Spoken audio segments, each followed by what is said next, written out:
नमस्कार साथीहो, म पदम चौधरी। मेरो हुन त भर्खर मैले यो नयाँ भन्नाले पनि अलिकति पुरानो भएको हो। यो मैले यो युट्युब पेज चलाएको। मसँग यो केही सिक्काहरू छ जुन चाहिँ हाम्रो महेन्द्र वीरविक्रम शाह हाम्रो राजा हुनुहुन्थ्यो, उहाँको पालाका 2010 देखि 2028 सालसम्मको छन्।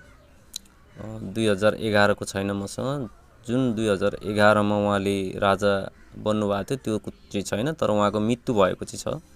2028 सालमा मृत्यु भएको थियो उहाँको। केही 10 पैसा र केही 5 पैसाका सिक्का र यो एउटा 10 पैसाको छ, यो 2021 सालको। यो चाहिँ तपाईँको एकदमै ठुलो छ अरूभन्दा, है, अरूभन्दा धेरै भिन्नता छ यसमा। हेर्नुहोस्, म चाहिँ सानो छोटो मिठो यो बनाउनु खोजेँ हो। 2020 को सानो छ भने 2021 को अलिकति ठुलो छ। राजा महेन्द्र हेर्न सक्नुहुनेछ हजुरहरूले। यो पनि राजा महेन्द्र हो, 10 पैसा। यो पनि 10 पैसा हो, तर यसमा जुन यो 5 पैसा हो, सरी यो 5 पैसा हो भने यो 10 पैसा र यो 10 पैसा अर्को पनि छ, हेर्नु 2026 सालको राजा महेन्द्रको। यसमा गाई भएको छ भने यसमा चाहिँ छैन। यसमा चाहिँ 10 पैसा मात्रै लेखेको छ, श्री भवानी। यसमा त्रिशूल छ भने यसमा पनि त्रिशूल छ, तर फरक चाहिँ छ यो दुईटामा, है, हेर्नु होला।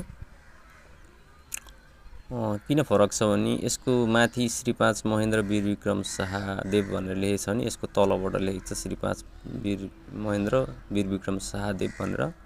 नेपाल 2026 यसमा लेखेको छ भने यसमा नेपाल 2021। यो र यसमा धेरै फरक छ, किनभने यो हेर्नुहोस्, यो 10 पैसा र यो 10 पैसामा धेरै फरक छ। यो पनि 10 पैसा हो, यो पनि 10 पैसा हो।